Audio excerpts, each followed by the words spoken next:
My name is George Burns. I'm 67 years old. And after 42 years working in law enforcement, mostly chasing down fraud and white-collar crime, I thought I'd seen every kind of manipulation a man could pull. I was wrong. This one came from my own family. 2 months ago, I bought a house. Not for me. I've got my place, and it's more than enough. I bought it for my daughter, Grace, and her two kids, Ben, 15, and Sadie, 12. My son-in-law, Tom, her husband of 9 years, was also part of the deal, of course. But the house? That was for them. For my grandchildren. For Grace. They've been struggling in a cramped two-bedroom apartment with mold in the bathroom and paper-thin walls. Grace works at a community clinic. Well, we'll get to Tom. But let's just say the mortgage approval was never going to happen on their end. So I paid cash. $410,000. A three-bedroom in a safe, quiet neighborhood with good schools and space for the kids to grow. And for a few days, it actually felt like I'd done something that mattered. Then Tom opened his mouth. It was a Saturday morning, right after we signed the purchase documents. I'd made it clear that the house was under my name, and I would transfer ownership to Grace alone after everything's settled. That was always the plan. She never asked for it. She never expected it. That's why she deserved it. We were standing in the new kitchen, sunlight coming through the big bay window. Grace was walking with the kids through the backyard, checking where the swing set might go. Tom stayed inside with me. He looked nervous. "George," he said, rubbing his hands together, "I wanted to talk to you about something important. Just man to man." That tone, that soft, casual setup before the pitch. I'd seen it 100 times from suspects in interrogation rooms. "Go ahead," I said flat. "I've been thinking. Maybe we shouldn't put the house in Grace's name right away." I stared at him. He smiled like he was about to pitch me a startup. "I mean, don't get me wrong. It's amazing what you've done. We're all so grateful. It's just, there's something I didn't tell you earlier." "Say it," I said. He took a breath. "My brother, Chris, he's in a bit of trouble. Financial stuff. Creditors. Some court stuff too, but nothing serious. If the house goes into Grace's name now, and if something legal happens to Chris, it could create complications for all of us." That's when I understood what this really was. "You're saying," I said slowly, "that putting the house in your wife's name would somehow hurt your brother?" Tom nodded too quickly. "Exactly. Chris and we co-signed some things a few years back. And if I'm tied to property and Grace's name is on it, creditors might try to link assets." I stared at him. "So what are you suggesting?" He didn't hesitate. "Put in Chris's name. Temporarily. Just for 6 months. That way, he shows assets, dodges the worst of the pressure, and we don't risk losing anything." Let me stop here and make something very clear. Chris, his brother, is a 49-year-old ex-contractor who hasn't had steady work since 2015. 3 years ago, he tried to start a crypto investment group with a guy from Nevada. Last I heard, the guy ran off with 50 grand of investor money, and Chris swore he was just helping with marketing. They live in a borrowed trailer behind someone's farm. His wife left him. He doesn't pay child support. But now Tom wants me to sign my house over to him? I said nothing. Just kept my eyes on Tom's face as he stumbled through the rest of his pitch. Something about stability and family trust and short-term solutions. The kind of talk I used to hear from grifters wearing $40 suits and fake Rolexes. When he finished, I nodded once. "I appreciate the honesty," I said. "Let's talk more tonight. I'll think about it." He smiled, relieved. "Thanks, George. I knew you'd understand." That night, they all came over for dinner. I grilled steak. Grace made a salad. The kids were excited, asking about moving dates and school district boundaries. Tom? Tom smiled like he'd already won. And while I listened to them talk, I sat with a pen and notepad, listing every connection Chris had, every address he'd lived at, every business he'd ever tried to start, every name he'd dropped in old conversations. I called a few retired friends from the force, pinged some records, and by 2 a.m., I had a file started. By Sunday evening, I had enough to launch a full-scale private background dive. Because if Tom thought I was going to hand over a six-figure property to a washed-up con man on the edge of bankruptcy and litigation, he really hadn't learned who his father-in-law was. And if Chris was planning to use my name, my property, and my family as a lifeline out of his debts, he was about to learn what happened when a man like me started digging. because no one tries to move their way into my legacy without consequences. Sunday morning, I made 2 calls. First, Mark Littlefield, retired state trooper, now runs private records out of his home office. He owed me 2 favors and knew how to dig through federal court data without tripping alarms. Second, Clara Finch, my old partner from the fraud division. She runs ID checks and bankruptcies like she's checking the weather. I didn't need drama. I needed names, dates, and court dockets. I gave them both the same instruction. Pull everything on Chris Danner from 2000 till today. I want real estate, court filings, civil suits, liens, business registrations, and bankruptcy records. Full sweep. By 3 p.m., I had 2 PDFs in my inbox. One was 48 pages. The other was 71. Let me give you the highlights, because even I was impressed. Chris Danner had 5 failed LLCs in 4 states, 2 civil suits pending, 1 for breach of contract, another for defrauding elderly investors through a fake solar panel rebate scam, declared bankruptcy twice, but somehow still leased 2 luxury cars under a cousin's name, had 3 different Social Security numbers tied to past tax filings. And here's the kicker. He'd already listed a new primary residence in a recent filing with a creditor. The address? The same house I just bought. That house wasn't even transferred yet, and somehow it had shown up in Chris's court documents as his upcoming permanent address. He was already moving in on paper. That's when the puzzle came together. This wasn't Tom trying to help his brother. This was a coordinated setup. A well-practiced one, too. I remember what Tom said. If the house goes in Grace's name, creditors might go after it. That was backwards. If Chris showed he had access to real property, even if it wasn't his, it could block evictions, delay seizures, or manipulate courts into thinking he had stability. They weren't trying to protect the house from creditors. They were trying to use the house as bait. A clean, debt-free home under the radar of the banks. My gift to my daughter turned into a decoy shield for a career con artist. And Tom, the guy who toasted me at the barbecue last weekend, had helped write the script. I didn't get angry. You don't survive 4 decades in law enforcement by losing your cool. I got organized. I printed everything, cross-referenced every name, every address. I built a full timeline of Chris's grifts from 2002 to now. I created a spreadsheet that showed how each new startup came right after a court judgment. This wasn't bad luck. This wasn't misfortune. This was strategy. Every few years, Chris played the system, found a new soft relative, moved in temporarily, then left with credit damage, IRS attention, and unpaid bills. He had 3 judgments filed in counties where he'd never lived. Why? Because he borrowed addresses from relatives to dodge debt collectors. And now I was next on the list. That night, Grace called. Dad, Tom said you 2 talked about something with the house. I didn't say much. He brought up a new idea. We're working through it. I didn't want to drop the hammer yet. She's a good girl. Smart. But she's always tried too hard to believe the best in people, especially the man she married. So I asked one question. Have you and Tom ever co-signed anything for Chris?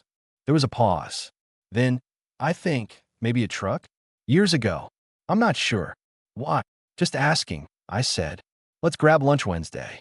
Bring the kids. I didn't sleep much that night. Not because I was worried, because I was planning.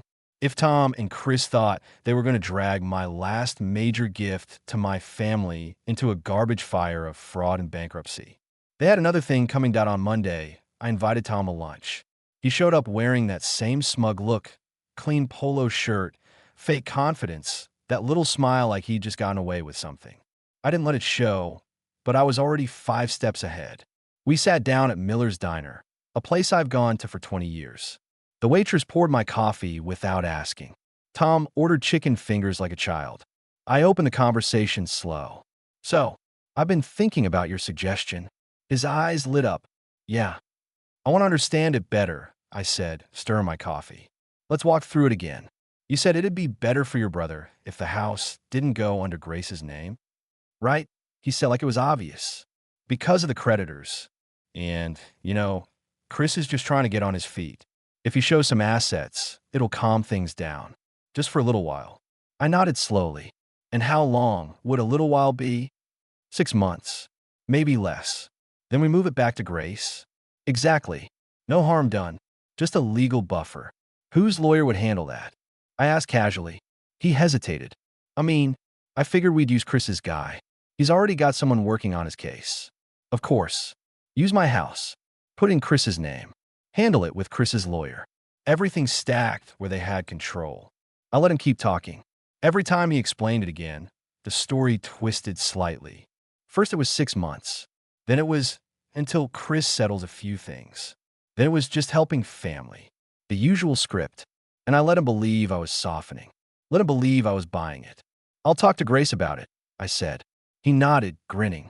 She'll understand. You'll see. Chris is a good guy. He just made some mistakes. I paid the bill. He left thinking he'd won. That night, I sat at my kitchen table and put the final part of the plan in motion. I emailed my estate lawyer, David Harlan. We've known each other for over 25 years. He handled my pension, my will, and now he'd handle the asset lockdown. Subject: urgent. Need trust and restriction language drafted by Friday. Body: David, I need to lock ownership of a residential property into a revocable trust with sole beneficiaries being Grace and her kids. No co-ownership. No future reassignment without my notarized approval. Add a no assignment clause and real estate lien notice if possible. Let's kill all third-party access. Meeting Wednesday morning. Then I printed all 119 pages of Chris's history. 3-ring binder. Tabs. Summary sheet. Photos. Court records. Next, I created a second binder. Same cover, but this one? Fake. It had 5 pages. A few blacked out names. Random property liens from 20 years ago. Generic info. Enough to look real to someone who didn't know what they were reading. Because if Tom wanted to play games with paperwork, he was going to get a taste of his own tactics. Wednesday came. Grace brought the kids over for lunch. I grilled hot dogs. Sadie helped slice tomatoes. Tom didn't come. He said he had a meeting. I pulled Grace aside while the kids were on the porch. Do me a favor, I said. Ask Tom again about that thing with his brother. See if the details change. Dad, just humor me, I said. And tell me, how much do you trust Chris? She blinked. I don't know. We've never been close. He's intense. What? No reason yet, I said. I gave her the real binder. Read it alone, not in front of the kids. Call me after. That night she called. Her voice shook. Dad, what the hell is this? That's your brother-in-law. This can't be real. It's all public record. I verified every page. She went quiet for a full 10 seconds. Then, he listed our address. Already. Yep. And Tom knew. He brought it to me like a favor. Like a family deal. She whispered, "Oh my God." Grace, I said calmly, I'm going to fix this. But you need to trust me. And you need to stop telling Tom everything you think or feel for now. Just nod and smile. Let me do what I do best. By Friday, I had the house locked inside a trust. Grace and the kids were listed as lifetime occupants. No one, not Tom, not Chris, not a bank, could touch it. The paperwork was signed, notarized, and filed. But I hadn't told Tom yet, because I still needed him to believe he was ahead. On Saturday, we had a barbecue. Everyone came, Grace, the kids, even Chris uninvited. He showed up with some cheap wine and loud laughs, pretending he hadn't just filed court papers using my property address. I played host like nothing was wrong. I let them sit in a backyard I paid for. I smiled. I grilled ribs. I listened to them plan how the garage could be converted into a startup workspace for Chris to get back on his feet. And I let them keep thinking I was asleep at the wheel. Because the moment they tried to make it official, they'd be walking straight into a legal wall I'd built brick by brick that I knew it was coming. The moment a man like Tom thinks you're playing soft, he stops hiding. And when that happens, he makes his move. It was a Thursday afternoon, just after 2 p.m. I was cleaning out the garage when his car pulled up. He didn't call first, just showed up like he owned the place. But this time, he wasn't alone. A man in a suit stepped out of the passenger seat. Late 30s, slick haircut, cheap briefcase, nervous smile. I didn't even blink. Tom waved like we were grabbing coffee. George, got someone I want you to meet. This is Andrew Dalton, my brother's legal advisor. Legal advisor. Not lawyer. Not partner. Just advisor. Already a red flag. We went inside. I didn't offer coffee. Didn't take off my gloves. Sit, I said. They did. Andrew cleared his throat and pulled a folder from his bag. Mr. Burns, thank you for your time. Tom explained the situation, and I believe we can assist with the asset allocation in a way that protects all parties involved. I stared at him. Is that right? He smiled, overly confident. Yes, sir. We've drafted a temporary property transfer agreement. No sales, just custodial assignment. Very standard in situations like this. 6 months capped. After that, full return to your daughter. He slid the folder across the table like it was a birthday card. I didn't touch it. Let me guess, I said. The transfer would be to your client. Chris. Andrew nodded. Correct. It gives him legal residency and leverage to delay creditor actions while protecting the property from seizure, since the title isn't being sold. Smart, I said. He brightened. Exactly. And totally legal? He hesitated. It's within bounds, meaning it's a loophole. Andrew's smile faded half an inch. Tom cut in. George, look, this is just paperwork. It helps Chris stabilize. You're not losing anything. I leaned forward. Tell me something, Tom. Why is your brother listing my house as his primary address in legal filings when we haven't even signed a damn thing? Andrew froze. Tom blinked. Wait, what? He's already using it. Already manipulating courts with my address. I have the filings. Want to see? I pulled a document from a drawer. Highlighted. Time-stamped. Labeled Exhibit B. Andrew's face turned pale. That shouldn't be happening yet. Yet, I said, raising my voice just slightly. So, it was part of the plan. I stood up, let the silence hang. Then I reached for the second binder, the fake one I'd built for this exact moment. Dropped it on the table. This is what I'd show the state prosecutor if I wanted to press charges for real estate fraud. Andrew looked like he wanted to vanish. Tom stood up. Okay, let's not make this a big deal. I stepped in closer. You came into my house, unannounced, with a bottom-tier lawyer and a folder of trash, thinking I'd roll over and sign away a $400,000 home for a man who's been sued more times than he's paid taxes. Andrew stood. I think maybe we should go. You think? I said, walking them both to the door. Good instinct. Here's another. Tell your client if I see one more document with my property address on it, I'll file for civil harassment and attempted title fraud. And trust me, I know how to make it stick. They left without another word. Didn't even take the folder with them. Grace called that night. Tom had told her I overreacted to a simple meeting. I told her the truth. He brought a lawyer into my home, Grace. Behind your back. Behind mine. With a ready-made contract that would have legally tied your name to a man under federal investigation. She didn't speak for a moment, then said, Do what you have to do, Dad. The next morning, I took the final step. I filed a cease and desist letter with my attorney, addressed to Chris Danner, formally barring him from using my property address on any document. Then I hired a title monitoring service to alert me if anyone attempted to record a change or lien against the house. The trap had closed. I had the paper. I had the digital footprint. And I had proof of intent. Now it was just a matter of waiting. After the lawyer incident, I expected them to back off. But people like Tom and Chris, they don't back off. They regroup. They wait, look for another crack, then slide in like nothing happened. That crack came 2 weeks later. And this time, they brought someone new to help. Her name was Tracy, and she claimed to be Chris's ex, mother of his daughter. But the way she introduced herself, all fake modesty and sugary tone, I knew immediately. She wasn't here to talk. She was here to perform. It was a Sunday afternoon. Grace and the kids were over, sitting in the backyard. I was trimming hedges when a silver SUV pulled up across the street. Tom got out first. He waved like this with some casual family drop-by. Chris followed, trying to look humble in cargo shorts and a wrinkled collared shirt. Then came Tracy, heels, makeup too sharp, carrying a thin folder like it was a Bible. They walked right up the driveway. Grace saw them. Her face hardened. She stood up, walked inside with the kids, didn't say a word. I met them halfway. Tom started with the script. Hey, George, we were just in the area, and Tracy wanted to clear the air about some things. She has info that might change how you see all this. Uh-huh, I said. Let's hear it. Tracy stepped forward, bright-eyed. Hi, Mr. Burns. I know we haven't met, but I used to be with Chris, and I just wanted to say, Everything you've heard about him is being twisted. He's a good man, a loyal father, and none of those lawsuits were his fault. None, I said. He trusted the wrong people, she nodded solemnly. And the address thing? That was me.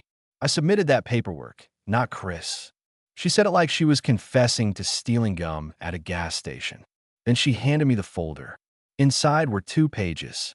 A typed letter, no letterhead, no lawyer's signature, saying she had mistakenly used the wrong address on some paperwork. No specific dates, no court case numbers, just smoke and perfume. I looked at Chris. He wouldn't make eye contact. Now, they thought they were clever. If Tracy takes the fall, Chris walks clean. If I challenge it, I look like I'm bullying a single mom trying to help. But here's what they didn't know. Tracy was already in my file. See, during the background dive, her name came up 4 times as a co-defendant in a failed rental scam involving prepaid deposits, as a witness in a bankruptcy hearing where she claimed to have no knowledge of missing funds despite signing the checks, as a former notary whose license had been suspended in 2016, and my personal favorite, as someone who once tried to add herself as a beneficiary on a dying uncle's house by handwriting her name into a living trust. All documented, all time-stamped, all in my folder marked Danner Circle, fraud adjacents. I kept my voice calm. Tracy, thanks for coming. Quick question.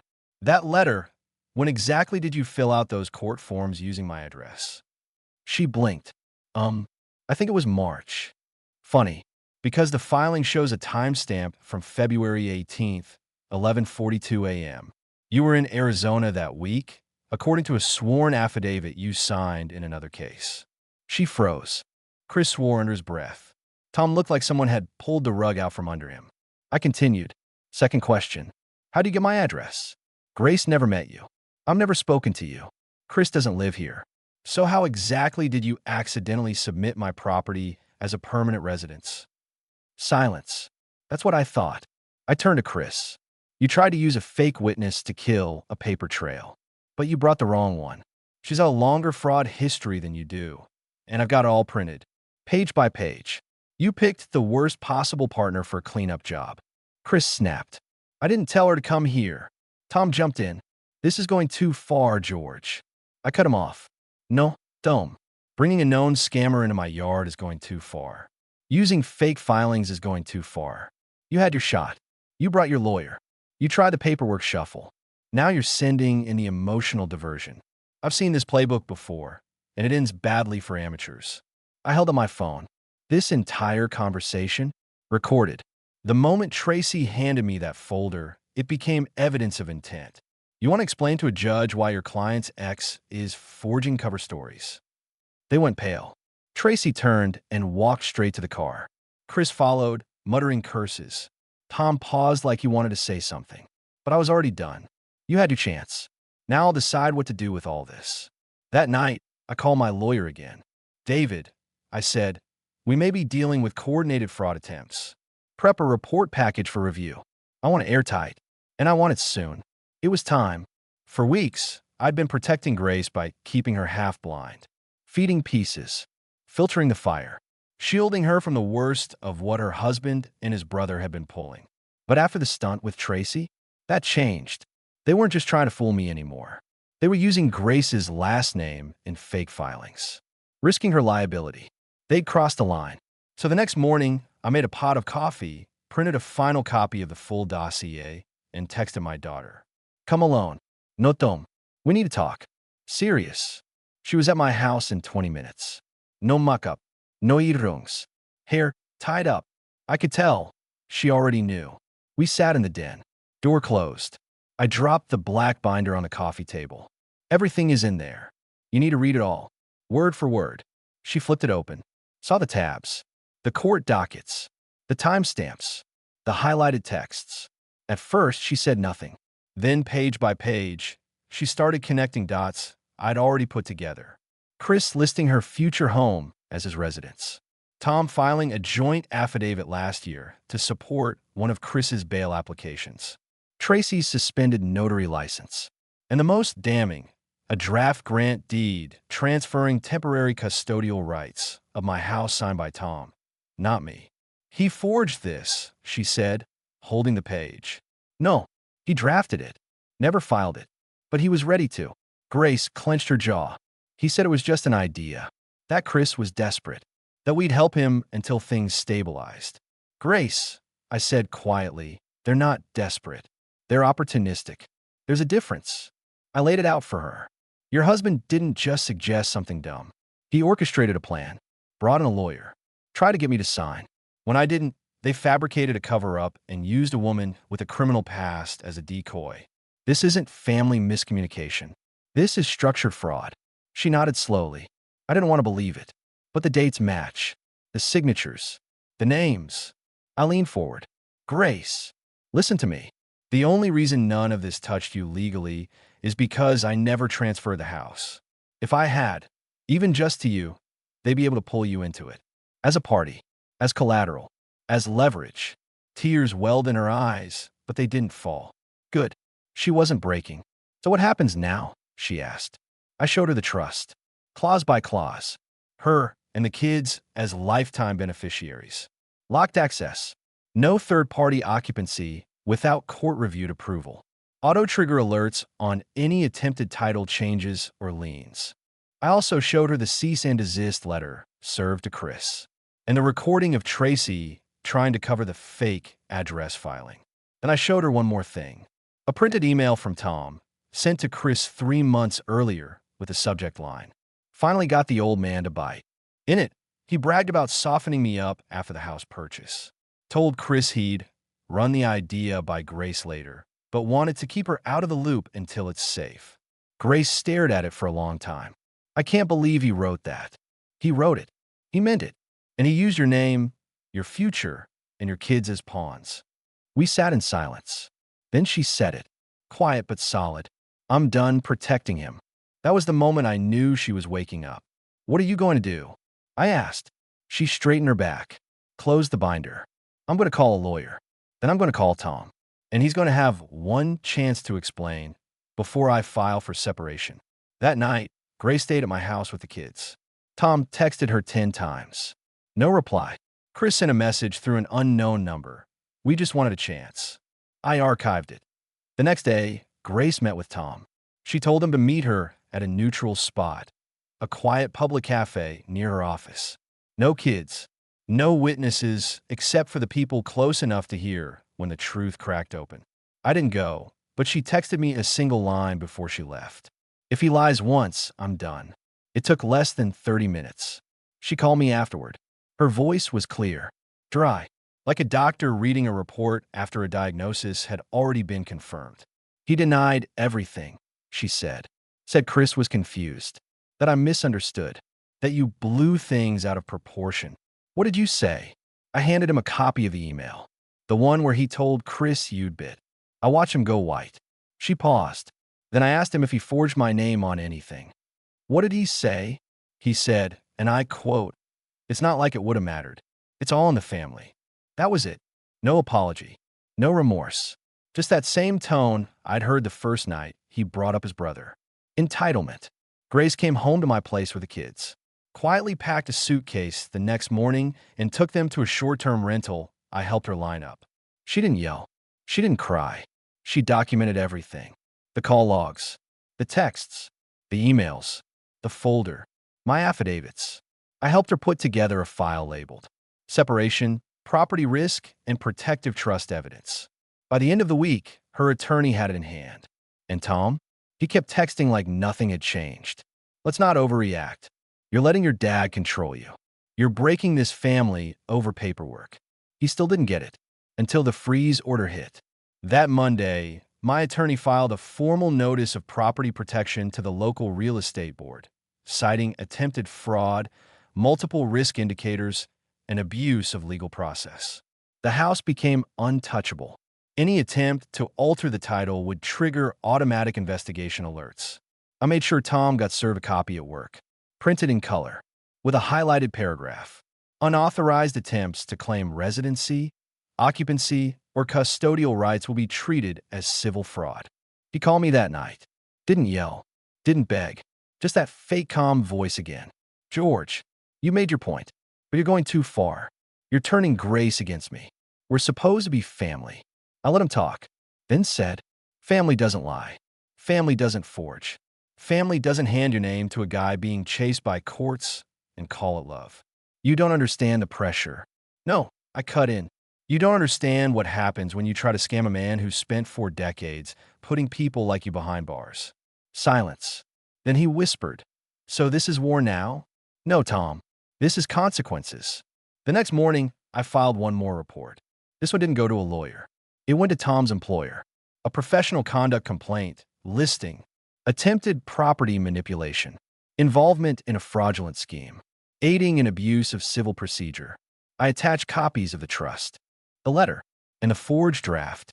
2 days later, he was suspended without pay. Grace didn't even flinch when she heard. He earned it, she said, every step. But Chris wasn't done. He was planning something else. Something loud. Something legal. Something desperate. I got wind of it from a clerk in the family court system. And the moment I read what Chris had filed, I knew exactly what was coming next. IT landed in my mailbox on a Friday morning, hand-delivered in a plain envelope. No stamps. No return address. Inside, 4 pages. A temporary restraining order, filed by Christopher Danner in the county family court, claiming I was a threat to his personal safety. The man who had tried to steal legal control of my house, who had faked paperwork, who had sent a fraud with a folder of lies to my door. Now he was painting me as the aggressor. His complaint said I had harassed him through legal intimidation, threatened his employment opportunities, and used past law enforcement connections to invade his private affairs. That last one made me smile. He finally admitted I got under his skin. I sat down, read the entire thing twice. It was full of soft, vague language. No specific dates. No events that matched any report. Just buzzwords. Harassment, coercion, mental stress. Typical. Then I saw his real goal, buried halfway down on page 3. I request that George Burns be ordered to refrain from contacting any person in the Danner family and from interfering with their housing arrangements or use of shared property. Shared property. There it was. The trap. Chris wanted to paint me as a dangerous old man, so he could argue that his presence near the house was necessary for his safety. He wasn't afraid of me. He was afraid of being cut off. And if the court granted the order, he could try to make the judge believe he needed access to the house to safely distance himself from me. Pure garbage. But dangerous garbage if it landed in the wrong courtroom. I didn't panic. I prepared. I called Amy Todd, civil attorney, sharp as razors and 10 years younger than any judge Chris could lie to. I sent her the full complaint, my binder, and the voice recording of Tracy's visit. Her reply came in under an hour. This is a strategic filing. Weak, but designed to bait a mistake. You do not respond emotionally. You respond legally. Let's bury it. Perfect. The hearing was scheduled for the following Tuesday. I didn't sleep much that weekend. Not from stress, but from calculation. This wasn't about defending my name anymore. This was about making sure a judge saw exactly who Chris Danner was. So I prepared 3 exhibits. A timeline. Every date Chris had misused my address, including the court filing that triggered my cease and desist. The voice transcript. Tracy admitting she came to help him look innocent. A notarized affidavit from my estate lawyer, confirming the legal status of the trust and the property, and that no member of the Danner family had any legal claim or permission to reside, visit, or register interest in the home. Tuesday came fast. Grace offered to come, but I told her no. This was mine to handle. I walked into that courtroom with a black folder and a steel jaw. Chris was already sitting there in a wrinkled suit, fidgeting like a teenager waiting for detention. His lawyer, some low-rent defense type, looked like he was using the case for practice. When the judge called the hearing to order, Chris opened with his speech. Same nonsense. I feel unsafe. He's aggressive. He's trying to ruin my life. The judge asked for evidence. They had none. Just vague statements and the idea that my past career made me intimidating. Then Amy stood. She didn't raise her voice. Didn't get dramatic. Just walked the judge page by page through Chris's lies. Showed how he had weaponized the court to gain proximity to a house he'd never paid for, lived in, or been invited to. By the time she reached Exhibit C, The judge was already frowning. Then came a knockout. Amy said, "Your Honor, we are prepared to file a counter-motion citing abuse of process. Should this restraining order be upheld? We also have pending fraud documentation prepared for review." Chris's face dropped. His lawyer leaned over and whispered something. The judge raised a hand. "Mr. Danner, based on the lack of credible evidence and the counter-material presented here today, this restraining order is denied in full. Furthermore, if I find any future misuse of this court for personal gain or harassment, you will face contempt charges." Bang. Gavel. Case closed. Chris stormed out. Didn't even look at me.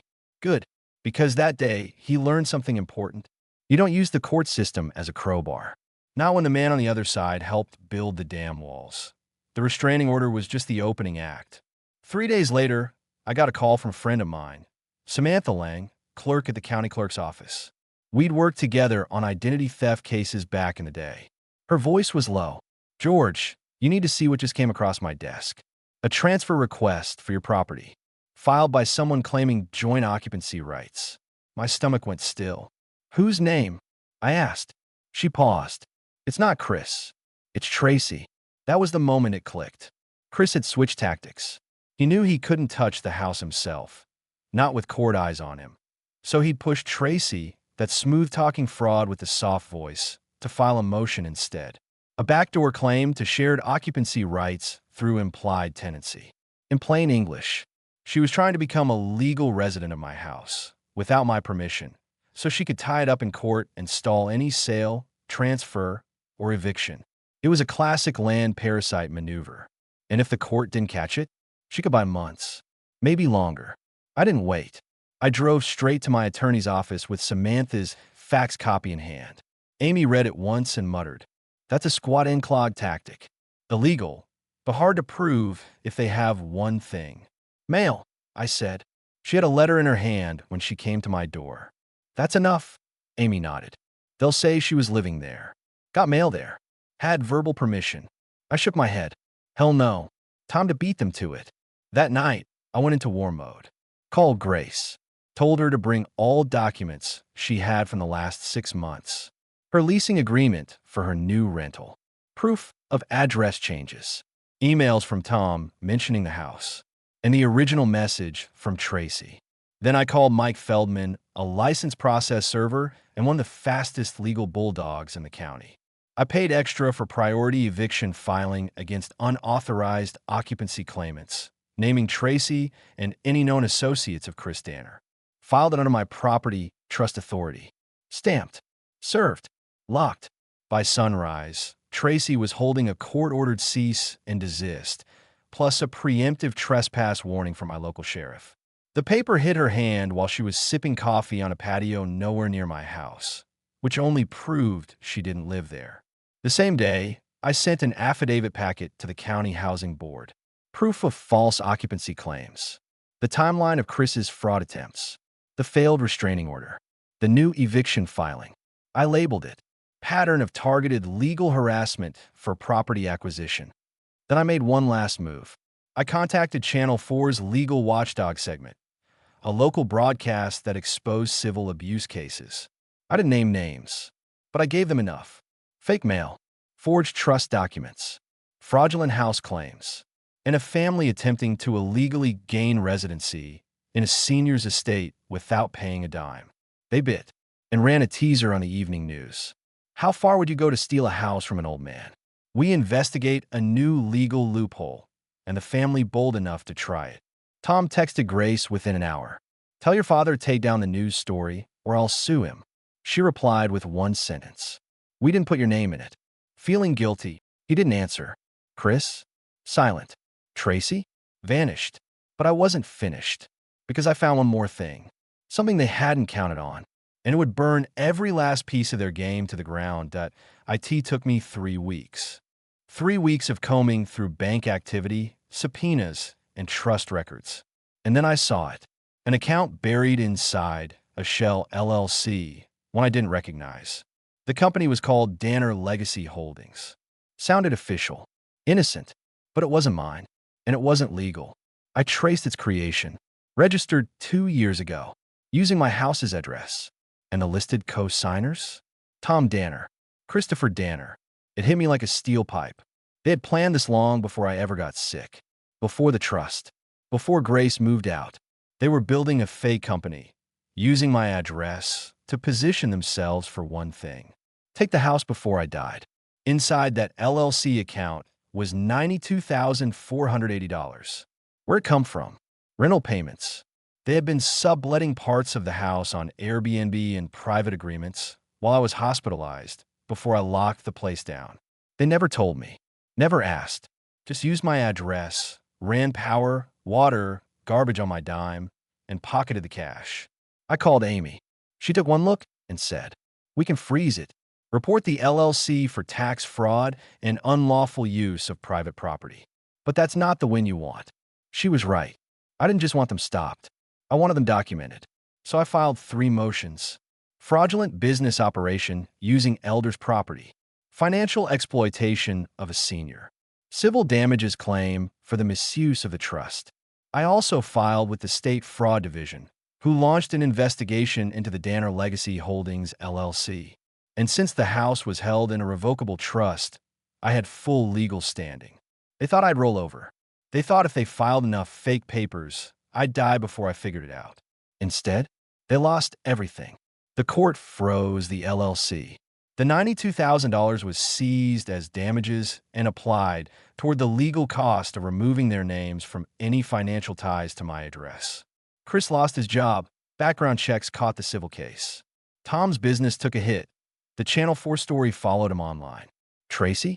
She disappeared, and I hope she stays that way. And Grace? She moved back in temporarily until her home was ready. She didn't ask for the money. She didn't want revenge. She just said, "Thank you for fighting." I smiled and told her the truth.